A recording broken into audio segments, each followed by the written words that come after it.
दोस्तों, इस हफ्ते का इंतजार आपका फिर हम समाप्त करने वाले हैं और बहुत ही शानदार सेशन लेकर आए हुए हैं। इस बार आयुष्मान भव का हम मिलने वाले हैं डॉक्टर बीके सिंह से, जो कि कुशीनगर के one of the top orthopaedic surgeon हैं और उनसे हम बात करने वाले हैं बहुत ही खास सब्जेक्ट पर। वो सब्जेक्ट है आर्थराइटिस यानी गठिया, नसों के रोग, तथ्य और भ्रांतियां।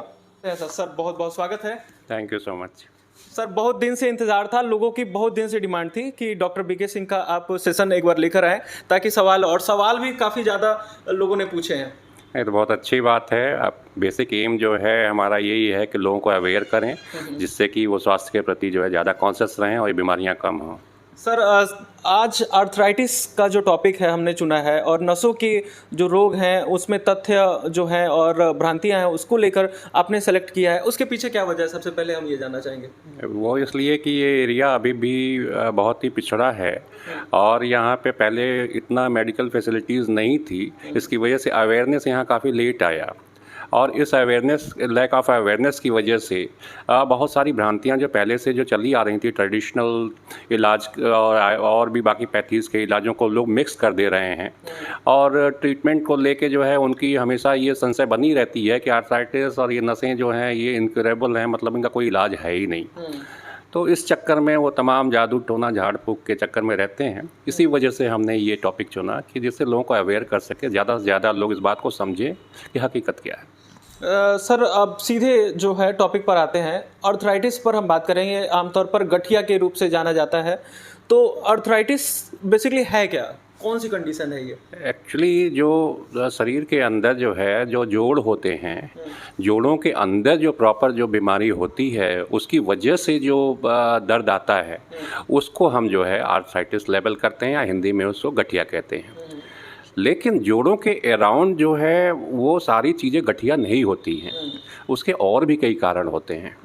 तो सबसे पहला मिथ तो मैं ये बस करना चाहता हूँ कि जोड़ में जो भी दर्द है वो आर्थराइटिस ही हो, ये जरूरी नहीं होता है। क्योंकि कुछ कंडीशन ऐसी होती है जिन्हें टेंडिनाइटिस कहते हैं, बर्साइटिस कहते हैं, पुरानी चोट हो सकती है, इन्फेक्शन हो सकता है। तो ये सब जो है जोड़ के अंदर या जोड़ के चारों ओर दर्द कर सकती हैं, वो गठिया में नहीं आती हैं, वो आर्थराइटिस नहीं होता। आमतौर पर ये कंफ्यूजन हो क्यों जाता है? एक पेशेंट होने के नाते मुझे दर्द हो रहा है तो ज़्यादातर लोग ऐसे कहने लगते हैं कि ज़्यादा दिन से दर्द है तो वो गठिया का ही रूप हो सकता है। हाँ, वो एक्चुअली दो चीज़ों से रिलेट करते हैं। एक तो गठिया से रिलेट करते हैं और बहुत पुरानी किसी चोट से रिलेट करते हैं कि बचपन में हमको चोट लग गई थी इसलिए ये दर्द हो सकता है।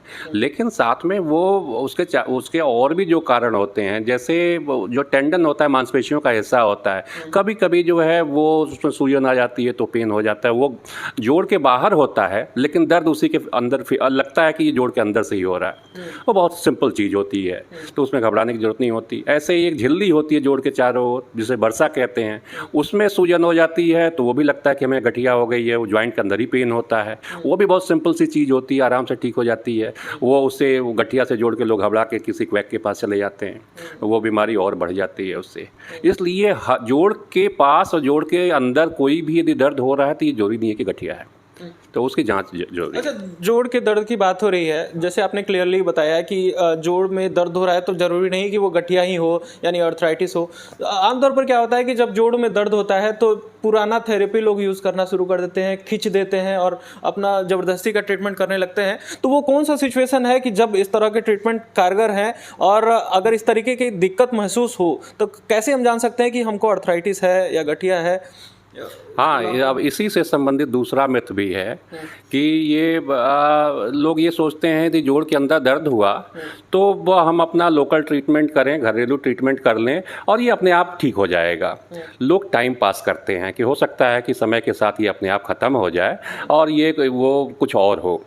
तो ये इसकी वजह से जो है कई बार डैमेज भी हो जाता है। सचमुच यदि गठिया हुआ, जैसे रिमेटॉइड आर्थराइटिस जो बहुत खतरनाक तरह की गठिया होती है, देर करने पे उसके जो है काफ़ी कॉम्प्लिकेशंस होते हैं। पूरे शरीर पे असर पड़ सकता है, हार्ट पे असर पड़ सकता है, आंखों की रोशनी जा सकती है, बहुत सारी चीज़ें हो सकती हैं। इसलिए जितना जल्दी ट्रीटमेंट करके उसको हम जो है कंट्रोल करें उतना अच्छा होता है। तो ये ना करें कि जो है मसाज कर लें, घरेलू नुस्खा कर लें और समय के साथ ठीक हो जाएगा। ये कई बार हानिकारक सिद्ध हो सकता है। तो सर कैसे हम जान सकते हैं कि अब हमारा जो दर्द हो रहा है यह इतना खतरनाक हो सकता है कि आगे चल के हमको आर्थराइटिस जैसे प्रॉब्लम्स हो सके? तो पहले ही हम अवेयर हो, उसके कॉजेज़ क्या है, किन कारणों की वजह से गठिया होती है? पहली तो चीज़ तो ये है कि पहले हम ये जानें कि कुछ मिथ्स को मैं पहले एक्सपोज कर देना चाहता हूँ कि ये जो पुरानी भ्रांतियाँ हैं कि गठिया जो होती है ओल्ड एज में होती है, हमको नहीं हो सकती ये, तो उसकी वजह से भी डॉक्टर के पास लोग नहीं आते हैं। लेकिन मैं ये बताना चाहता हूँ कि ये चीज़ बच्चों में भी होती है, बहुत छोटे बच्चों में भी जो है गठिया हो सकती है। जो रूमेटिक आर्थराइटिस इसको कहते हैं, रूमेटिक फीवर के साथ होता है, बहुत तेज़ खांसी, सर्दी, जुकाम, गला खराब और साथ में जो है गांठों में दर्द। तो ये बहुत ख़तरनाक कंडीशन होती है, उसमें हार्ट के वॉल्व डैमेज हो सकते हैं बच्चे के, और साथ में आर्थराइटिस का इलाज भी बहुत जरूरी हो जाता है, अदरवाइज जो है बच्चे को का जोड़ डैमेज हो सकता है।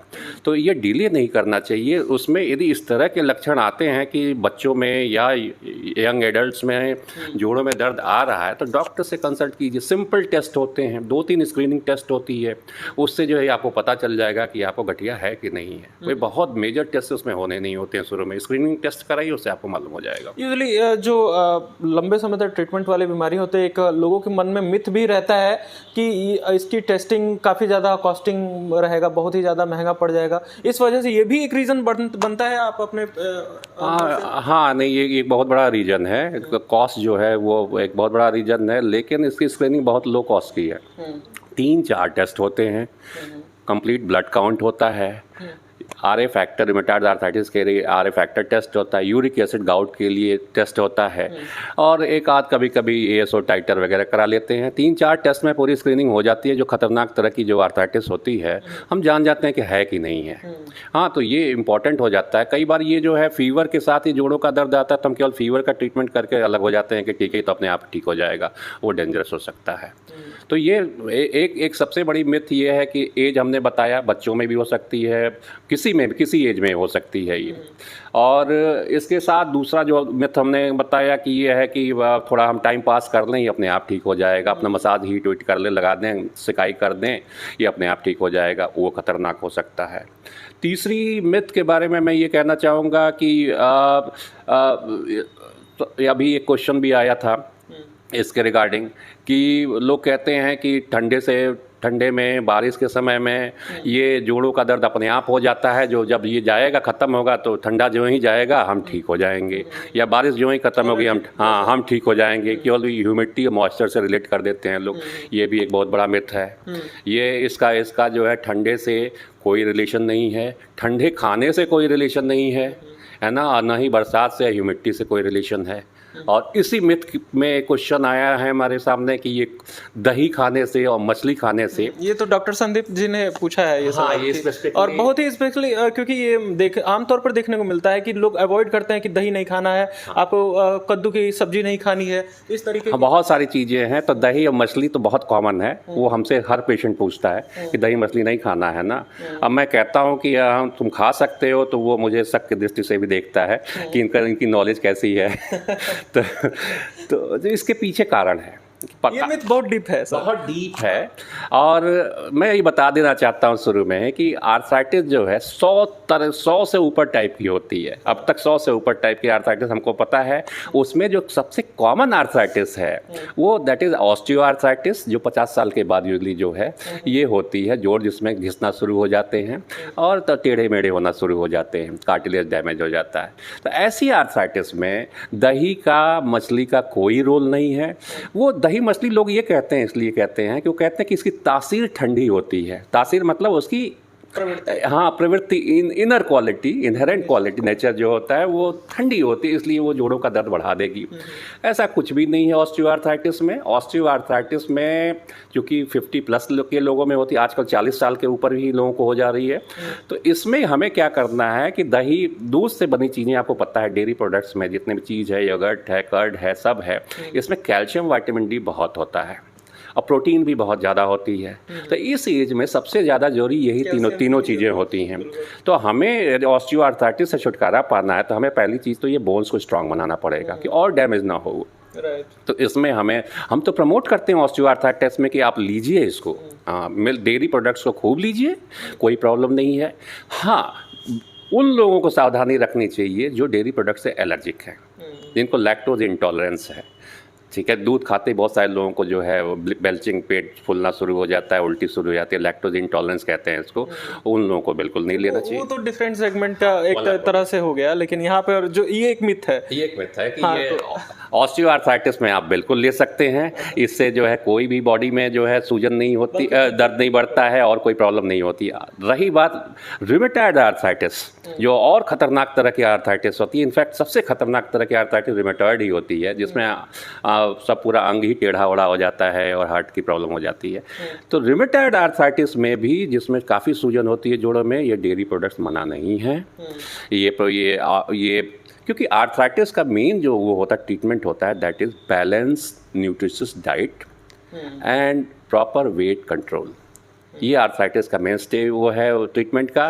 तो आप बैलेंस डाइट में यदि आप प्रोटीन नहीं लेंगे, आपको पता है कि हमारे सोशल मिलियो में मेन प्रोटीन सप्लीमेंट जो है दूध ही है ना, तो वो हम नहीं लेंगे तो फिर हमें ना तो कैल्शियम मिलना है, ना ही विटामिन डी मिलना है और ना ही प्रोटीन मिलना है। ठीक है, तो वो रूमेटॉइड आर्थराइटिस जैसे खतरनाक चीज़ में भी हम प्रमोट करते हैं। आप दही लीजिए, योगर्ट, पश्चिम देशों में योगर्ट कहते हैं उसको, तो योगर्ट, चीज़ लीजिए, पनीर लीजिए, आप सब लीजिए, इससे कुछ नहीं होना है। सेकंड जो क्वेश्चन है ये कि फिश लेना है कि नहीं लेना है, मछली खाना है कि नहीं खाना है। आज मैं इसको क्लियर कर दूँ, ये डिबेट ही हमेशा के लिए ख़त्म कर देता हूँ। फ़िश दो तरह की होती है, एक तो सी फिश होती है और एक जो हमारे यहाँ जो फ्रेश वाटर फिश होती है। तो दोनों में जो अलग अलग तरह के कंपाउंड्स मिलते हैं। हमारे यहाँ जो फ़िश मिलती है वो that is fresh water fish, और फ्रेश वाटर फिश जो होती है वो बहुत बढ़िया प्रोटीन सप्लीमेंट उनका जो होता है, मोस्ट ईजिली डाइजेस्टेबल प्रोटीन यदि कहीं मिलता है, that is fresh water fish में मिलता है। रोहू कहते हैं हम, रोहू खा लो, और भी आप बताओ नाम उसका जो है, मंगरी और ये सब जो है मछली जो हमारे यहाँ पाई जाती हैं, बहुत बढ़िया सोर्स है प्रोटीन का, इससे बढ़िया नहीं मिल सकता है। तो प्रोटीन के लिए हमें लेना है।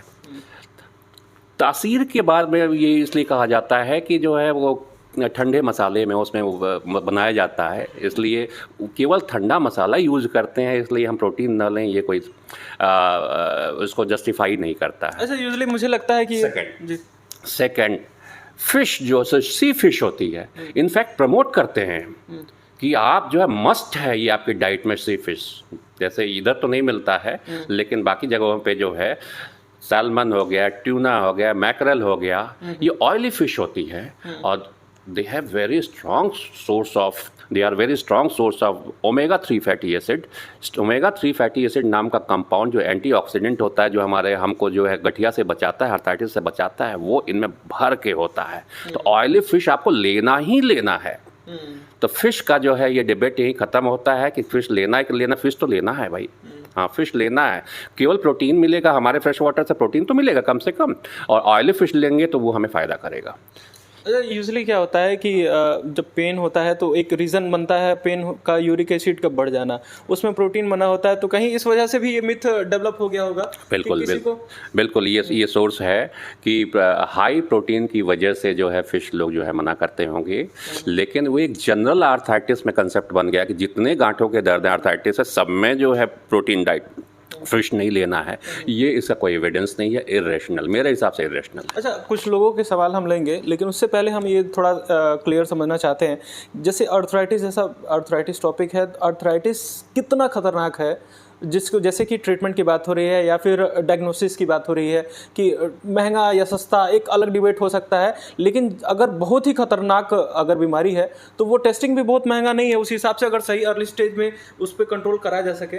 देखिए आर्थराइटिस जो होती है ना, जोड़ों का पेन मैंने बताया ना, चूँकि कई तरह के होते हैं, वैसे ही उसका जो है ट्रीटमेंट और वैसे उसका प्रोग्रेशन होता है।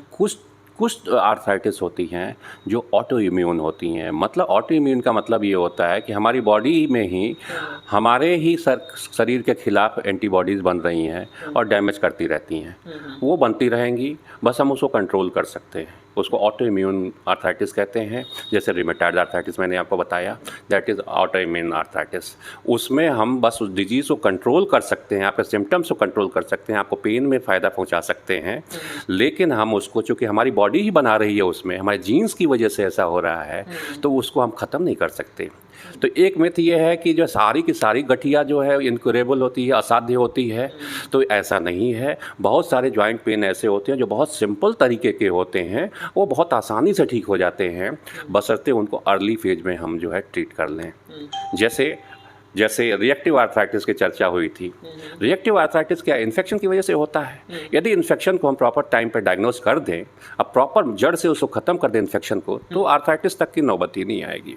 अच्छा, हाँ, देन स्टार्ट होता है वो पेट के इन्फेक्शन से या यूटीआई से, यूरिनरी ट्रैक्ट इन्फेक्शन से, और कुछ ऐसे पैथोजेंस बैक्टीरिया होते हैं जो जल्दी ख़त्म नहीं होते, तो हम 2-3 दिन 5 दिन तक एंटीबायोटिक कोर्स करके, नॉर्मल कोर्स करके बंद कर देते हैं, वो वहाँ पड़े रहते हैं।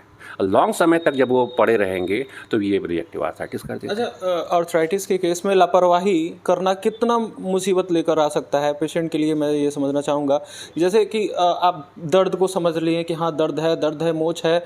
बहुत सारे लोग मोच ही समझते हैं, झटका लोग को लगता है कि झटका आ गया होगा, और उसकी वजह से वो बढ़ता जाता है। एक समय आता है नीम हकीम के पास जाते हैं और वो फिर कहते हैं नीम हकीम खतरे जाल, और लास्ट मिनट में जब बहुत ही मामला बिगड़ जाता है तब वो आप तक पहुँचते हैं। हाँ, तो वो क्या उनका अंतिम स्तर हो सकता है, यानी कि कितना खतरनाक हो सकता है वो? कुछ तो बहुत ही खतरनाक होते हैं। जैसे बच्चों में जुवेनाइल रूमेटॉइड आर्थराइटिस, JRA कहते हैं उनको, या JCA कहते हैं, जुवेनाइल चाइल्डहुड आर्थराइटिस, वो फेटल होता है, उसमें जान चली जाती है यदि आपने सही टाइम पर ट्रीटमेंट नहीं किया तो। वैसे ही जो है आपका रूमेटिक फीवर का पेन जो होता है, रूमेटिक फीवर का आर्थराइटिस, वो यूजली हार्ट के वॉल्स को ख़राब कर देता है।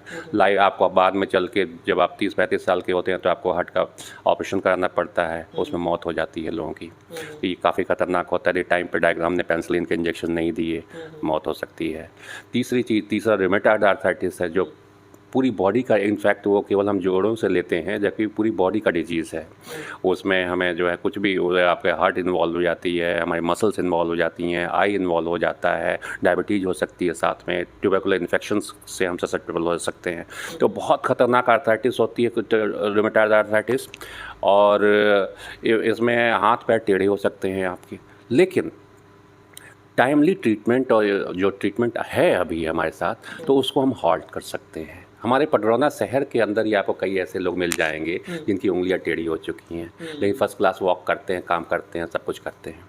और दर्शकों को मैं बताना चाहता हूं कि जो फर्स्ट हार्ट ट्रांसप्लांट जो सर्जन थे हमारे, प्रोफेसर क्रिश्चियन बर्नार्ड, वो रूमेटॉइड आर्थराइटिस के पेशेंट थे, उंगली उनके साथ भी डिफॉर्मिंग हैंड्स और ये सब था। उसके बाद भी उन्होंने अपने को मैनेज किया, लाइफ को अपने को स्ट्रीमलाइन किया, और उन्होंने पहली सर्जरी की, पहली हार्ट ट्रांसप्लांट सर्जरी की। तो लाइफ में आप कुछ भी कर सकते हैं, बशर्ते आप टाइमली ट्रीटमेंट लें।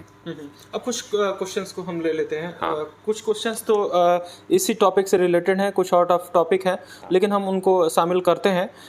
सागर पांडे हमारे साथ में जुड़े हुए, उन्होंने पूछा है कि कितने दिन तक दर्द रहने पर जांच करानी चाहिए कि हमको गठिया है, और ये कितने साल पर होने की संभावना है? आधा तो आपने जवाब दे दिया है शुरुआत में ही कि किसी उम्र में हो सकता है। फीवर के साथ यदि आपको जॉइंट पेन होता है तो आपको वेट नहीं करना चाहिए।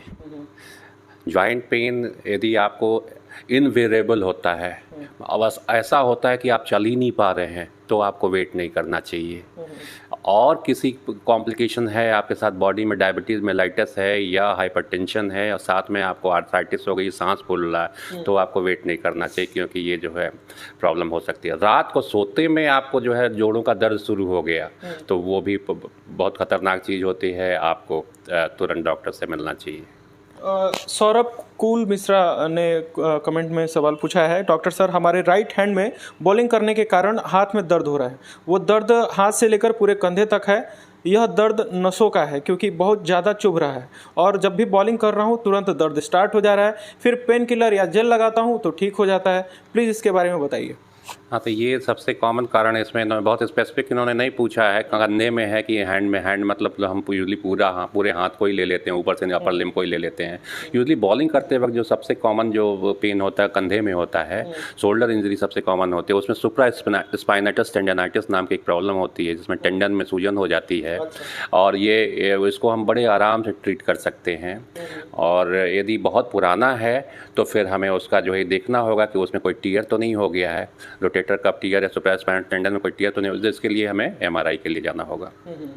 तो सौरभ कुल मिश्रा, आपका होपफुली आपको आंसर मिल गया होगा। उसके अलावा अभ्युदय चंद्रादय विरक्त ने भी सवाल पूछा है, लगभग सेम ही सवाल था। इन्होंने स्पोर्ट्स इंजरीज से रिलेटेड ही कहा है कि प्रिवेंट कैसे करें। तो इसमें हम थोड़ा सा सेक्शन में हम ऐड कर लेते हैं कि स्पोर्ट इंजरीज हो ही नहीं, उसके लिए क्या कुछ कर सकते हैं शॉर्ट में हम थोड़ा। हाँ, स्पोर्ट्स इंजरीज जो है सबसे कॉमनली ये होती है कि दो ही चीज़ से होती है। एक तो इम्प्रॉपर स्ट्रेंथनिंग, आपने सही से अपने को ट्रेन नहीं किया, वार्म अप नहीं किया, सीधे जो है आप जो है डिफ़िकल्ट टेरेन में आपने या डिफ़िकल्ट टास्क ले लिया बिना ट्रेनिंग बिना वार्म अप के, तो इसकी वजह से आपकी जो मसल्स टेंडन्स और ये बोन्स इंजर्ड हो सकती हैं। तो कोई भी आपको इस ट्रेनिंग के लिए, एक तो पहली चीज़ ये हो कि प्रॉपर ट्रेनर आपके पास होना चाहिए। सेकंड चीज़ प्रॉपर शेड्यूल होना चाहिए, कब कितना क्या करना है। और थर्ड चीज़ जो है गो स्लो, धीरे धीरे जाएं आप, धीरे धीरे अपने को जो है बढ़ावें। तो इससे जो है ये इंजरीज़ होने की संभावना कम रहती है, स्पोर्ट्स इंजरी। इसके बाद भी इंजरीज़ होती हैं, स्पोर्ट्स में इंजरीज़ होती ही रहती हैं। तो उसके लिए फिर आपको जो है जो प्रॉपर प्रोटोकॉल है स्पोर्ट्स इंजरी का, जैसे acute hamstring injury, quadriceps injury, rotator cuff tier shoulder का, जैसे सुब्रा कुल मिश्रा ने पूछा था, ये तीनों होते रहते हैं। नी इंजरी में लिगामेंट इंजरी बहुत कॉमन है क्रिकेटर्स में, आपने देखा होगा, फुटबॉल प्लेयर्स में देखा होगा, घुटना मुड़ जाता है, उसके बाद वो 1 साल के लिए बाहर हो जाते हैं। तो यदि कहीं भी कोई भी पहली चीज़ है एक्यूट फेज में है, मतलब तुरंत हुआ है, तो क्या करना चाहिए। तो यदि 3 स्टेज में होती हैं, कोई भी लिगामेंटस इंजरी जिसे मोच कहते हैं, वो लिगामेंट्स की इंजरी होती है। मोच जो है 3 ग्रेड का होता है। ग्रेड 1 में आपका पैर मुड़ा, थोड़ा सा पेन हुआ, फिर थोड़ी देर के बाद आप संभल गए, खड़े हो गए, पैर को थोड़ा सा वो झटका उटका आपने, और आपको लगा कि आप ठीक है, खेल सकते हैं, पट्टी उट्टी बांध के आपने खेलना स्टार्ट कर दिया, तो वो ग्रेड 1 है। बहुत कुछ फाइबर्स उसके स्ट्रेच हुए हैं।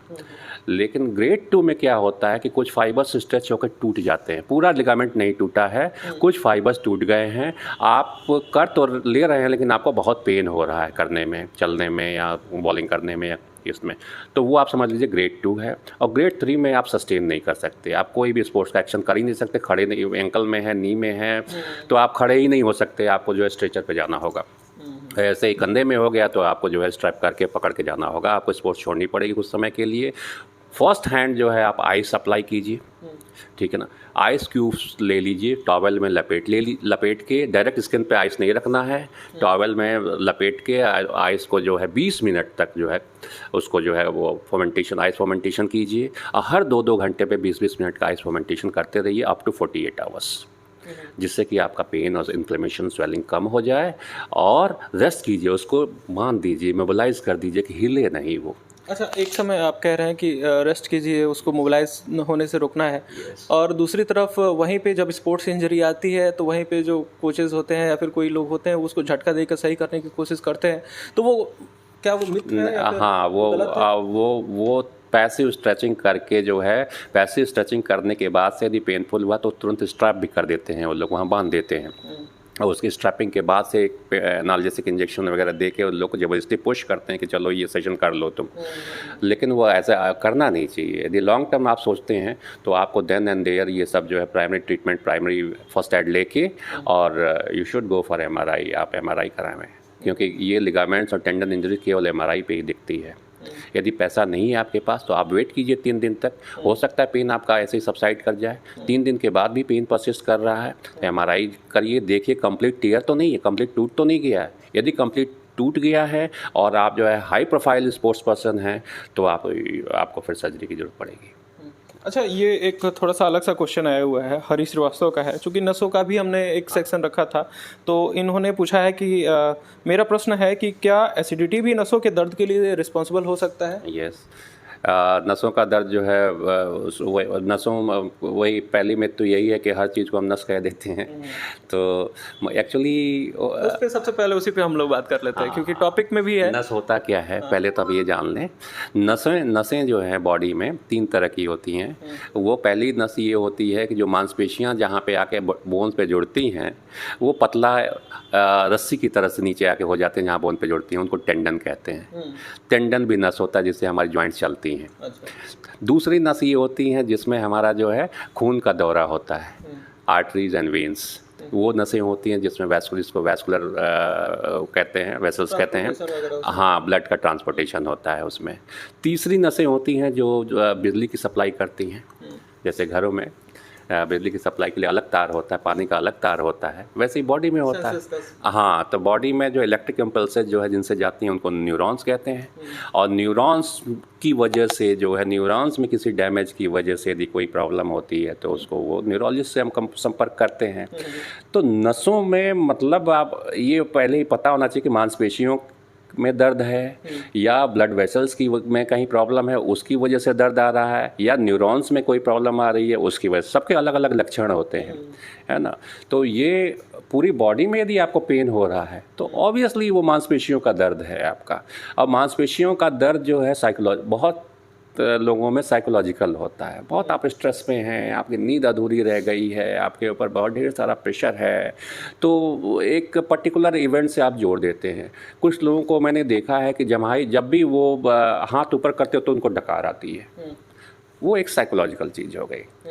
तो बहुत और ऐसे ही कुछ लोगों का पर्टिकुलर ये है कि फ़िक्स टाइम पे ही उनको पेन होता है। सोने जाते हैं तो सोने के 2 घंटे बाद उनका नींद खुल जाती है और कहते हैं कि भाई जो है हमें पेन हो रहा है और हमें डाइजेशन हमारा ठीक नहीं है, हमें टॉयलेट जाना चाहिए। तो ये दैट इज़ साइकोलॉजिकल। हाँ, तो अभी मुझे अर्ली हुआ कि यूजुअली मेरे दिमाग में भी आ रहा है कि अगर दर्द हो रहा है, नसों का दर्द, हड्डी में दर्द हो रहा है तो आर्थो डॉक्टर से मिल रही है। और नसों में अगर दर्द हो रहा है तो न्यूरोलॉजिस्ट से मिल रहे हैं। लेकिन यहाँ पे क्लियर हो गया कि न्यूरो वाले प्रॉब्लम ही न्यूरोलॉजिस्ट ट्रीट करते हैं या देखते हैं। और ये चीज़ें लगभग लोगों को यही होगा क्योंकि मुझे भी यही पता था। न्यूरो के डॉक्टर के पास कब जाना चाहिए आपको? जब आपको स्पेसिफिक कहीं सूनापन महसूस हो, कहीं पावर की कमी महसूस हो, चाहे किसी कारण से, चोट की वजह से, डायबिटीज़ की वजह से, किसी कारण से, कहीं झंझनाहट ज़्यादा हाथ में महसूस हो। जैसे बिजली का झटका लगता है ना आपको, तब पूरा शरीर सुन्न हो जाता है, झटका झंझनाहट सी होती है, वही फीलिंग कोई भी नस इन्वॉल्व होती है तो वही फीलिंग आती है। तो ये आप समझ लीजिए कि अब हमें आप न्यूरो वाले डॉक्टर के पास जाना है। अदरवाइज वैस्कुलर सर्जन यदि कोई वेसल्स की प्रॉब्लम है तो आपको जनरल सर्जन, वैस्कुलर सर्जन के पास जाना पड़ेगा। मांसपेशियों की प्रॉब्लम है तो हड्डी या रिमेटोलॉजिस्ट के पास जाना है आपको। एक सवाल और ले लेते हैं, लास्ट सवाल है। उसके बाद एडी का इसमें भारत त्रिपाठी हैं, देवरिया से जुड़े हुए हैं और देवरिया से इन्होंने सवाल पूछा है, एडी की हड्डी क्यों बढ़ जाती है, इसके बचाव के क्या उपाय हैं? तो शॉर्ट में थोड़ा सा हम ये भी मिथ से ही रिलेटेड है कि यूजुअली जो है हमारे अंदर भ्रांति है कि जब हम नंगे पैर घास पे चलते हैं या घर में नंगे पैर चलते हैं तो ठंडा महसूस होता है और इससे हमारा हार्ट ठीक रहता है, हमारा स्वास्थ्य अच्छा रहता है। बट हम ये भूल जाते हैं कि जब हम नंगे पैर चलते हैं तो सारी बॉडी वेट जो एडी पे स्ट्रेस कंसंट्रेशन होता है उसका, और हड्डी अपने को फैलाने की कोशिश करती है जिसको हम कहते हैं कि हड्डी बढ़ गई है। कैल्केनियल स्पर बन जाता है, वो फिर फेशिया को इरिटेट करता है और पेन होता है। तो कभी भी घर में जो है नंगे पैर ना चलें।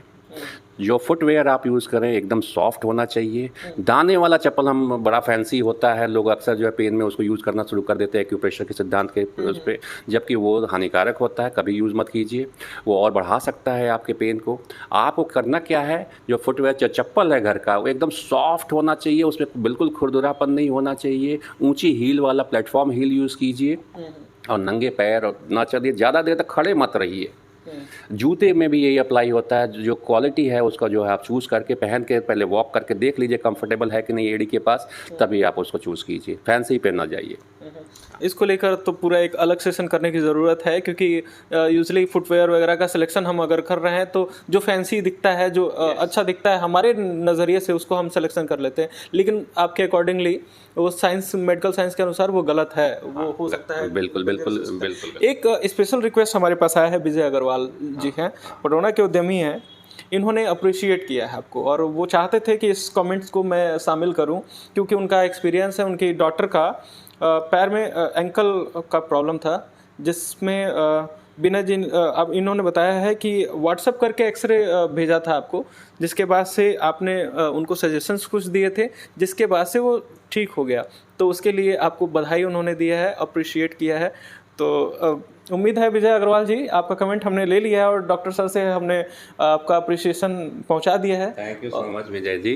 आपका जो है फेथ ही आपको हमेशा हील करता है और आगे भी करता रहेगा। Thank you. Thank you sir. लगभग बहुत सारे एक चीज़ और मैं बताना चाहता हूँ। हाँ, यहाँ की सबसे बड़ी प्रॉब्लम ये है, सब लोग पूछना चाहते हैं, पूछ नहीं पाते हैं। अल्कोहल का क्या रिलेशन है आर्थराइटिस से? दारू कितनी प्रभावित करती है जोड़ों के दर्द को? तो 2-3 चीज़ें हैं। पहली चीज़ तो ये है कि अल्कोहल, रेड वाइन यदि आप लेते हैं और कंट्रोल मात्रा में लेते हैं, हफ्ते में 3 दिन लेते हैं, तो उसके तमाम फ़ायदे हैं। वो आर्थराइटिस को भी कंट्रोल करता है। लेकिन वो स्कॉच नहीं होना चाहिए, वो बियर नहीं होना चाहिए, और कुछ नहीं होना चाहिए, वो रेड वाइन होना चाहिए। और बाकी जो आपके ये हैं अल्कोहल्स हैं, गाउट में यदि आप गाउट के डायग्नोज पेशेंट्स हैं, तो फिर आपको अल्कोहल बिल्कुल नहीं लेना चाहिए, क्योंकि ये आपकी बॉडी को डिहाइड्रेट करती है, यूरिन के रास्ते पानी को निकाल देती है, और जितने भी यूरिक एसिड के क्रिस्टल्स होते हैं वो बॉडी में और कंसनट्रेट हो जाते हैं और पेन को बढ़ा सकते हैं। यदि आपको गाउट है, यूरिक एसिड बढ़ा हुआ है, तो अल्कोहल टच ना कीजिए। आप लेना ही चाहते हैं, रूमेटॉइड आर्थराइटिस है, ऑस्टियोआर्थराइटिस है, तो अभी आपको आदत है लेने का, तो आप रेड वाइन पे स्विच कीजिए। दैट इज़ बेनिफिशियल, हर तरह से बेनिफिशियल है, लेकिन ओवर मत कीजिए। और मैं अल्कोहल को प्रमोट नहीं कर रहा हूँ, क्योंकि अल्कोहल ना लेना ही बेस्ट होता है, लेकिन इन केस आपको लेना ही पड़ता है तब की ये बात मैं बता रहा हूँ। ये बात जो है बहुत सारे लोग पूछना चाहते नहीं पूछ पाते थे, इसलिए मैंने ये क्लियर किया। और 2-3 भ्रांतियाँ और भी हैं। भ्रांतियाँ ये है कि सियाटिका को लेके बहुत भ्रांतियाँ, नस की बात चली है तो मैं बताना चाहता हूँ कि लोग सियाटिका नहीं समझ पाते कि सियाटिका है क्या। सियाटिका एक कॉमन टर्म है, जो भी दर्द पूरे पैर में आता है उसको जो है सियाटिका बोल देते हैं। सियाटिका साइंस के हिसाब से एक नर्व होती है, सियाटिक नर्व बॉडी में सबसे बड़ी नर्व मोटी होती है, जो पीछे से जाती है पैरों में, उसका इन्फ्लेमेशन पेन होता है, उसको सियाटिका बोलते हैं। लेकिन लूज टर्म में पैर में कोई भी दर्द आता है उसको हम सियाटिका बोल देते हैं। तो ऐसे सियाटिका को हम लोग और as a rheumatologist, orthopaedic surgeon radicular pain बोलते हैं, और उसके तमाम कारण होते हैं। सबसे कॉमन कारण जो है डिस्क प्रोलैप्स या स्लिप डिस्क होती है, और प्रॉपर उसका जो है डायग्नोसिस करा में सियाटिका लूज टर्म सियाटिका कह के आप उसको किसी क्वैक या किसी जो है खून निकालने वाले या किसी ऐसे लोगों के पास न जाएं जो कि पहले ही हाई डोज में आपको स्टेरॉयड दे के मामले को कॉम्प्लिकेट कर दें। पहले डायग्नोसिस कराएं कि वो क्यों हो रहा है, उससे कई कारण होते हैं, ठीक है ना। वो कई बार ये वैस्कुलर कारण से भी हो जाता है, कई बार जो है कहीं ब्लॉकेज है आपके ब्लड वेसल्स में, तो भी इस तरह का पेन आ सकता है पूरे पैर, बटक से लेके एंकल तक, और वो बढ़ जाएगा तो वो बाद में गैंग्रीन हो जाता है, पैर का अंगूठा या पैर की उंगलियों को काटना भी पड़ सकता है। इसलिए इसको बहुत ईजी न लें, और सियाटिका मतलब ऐसे ही पेन कोई नहीं होता है जो झोला छाप डॉक्टर के पास जाके इलाज करा लें आप। हाँ, तो इसको सीरियसली लें, मेरा ये सजेशन है। तो ये तो मिथ आपने सॉल्व किया ही। उसके अलावा एक और प्रॉब्लम देखने को मिलता है, जो कि मैं दर्शकों से कहना चाहूँगा। उस तरीके से पेशेंट में जो ब्लड निकालने, साइटिका में ब्लड निकालने का और सब तमाम चीज़ का, वो हाइजीन मेंटेन नहीं करते हैं, और ना ही किसी तरीके का उनका जो ऑपरेटर्स होता है वो एक ही पेशेंट को दूसरे पेशेंट को भी बिना उसको क्लीन किए, हाइजीन किए हुए यूज़ करते हैं, जिससे इन्फेक्शन का भी और ख़तरा हो सकता है। तो सर बहुत बहुत धन्यवाद। फिर आपके साथ हम सेशन में जुड़ेंगे, क्योंकि मुझे लगता है कि बहुत सारी चीज़ छूट गई। इंटरव्यू का सेगमेंट काफ़ी ज़्यादा लंबा, आधा घंटे से ज़्यादा का हो गया। तो फिर हम आपके साथ जुड़ेंगे, और उम्मीद है कि आप टाइम देंगे ज़रूर। Thank you so much, thank you for nice interview, thank you. तो उम्मीद है कि आज के सेशन में जो भी कन्वर्सेशन हमारा रहा, बातचीत जो रही, वो आपके लिए काफ़ी ज़्यादा हितकर होगा, फ़ायदे वाला रहेगा, और किसी भी तरीके से अब नीम हकीम खतरे जाल वाले चीज़ों में फंसेंगे नहीं। बहुत सारी जो भ्रांतियां हैं वो हम दूर किए बैठकर, और उम्मीद है कि अब तथ्य के साथ काम करेंगे। किसी भी तरीके की समस्या होने पर आप सीधे डॉक्टर से संपर्क करेंगे। खुद हम हमेशा ये बात कहते हैं कि घर पर डॉक्टर न बने, अपने जो स्पेशलिस्ट हैं उनको जरूर दिखाएं। कोई भी प्रॉब्लम को नहीं चाहते हैं कि बड़े स्तर पर वो बढ़े। तो आप सभी का बहुत बहुत शुक्रिया। आप देख रहे थे हीरो प्रेजेंट आयुष्मान भव, पावर्ड बाय जियो बीपी।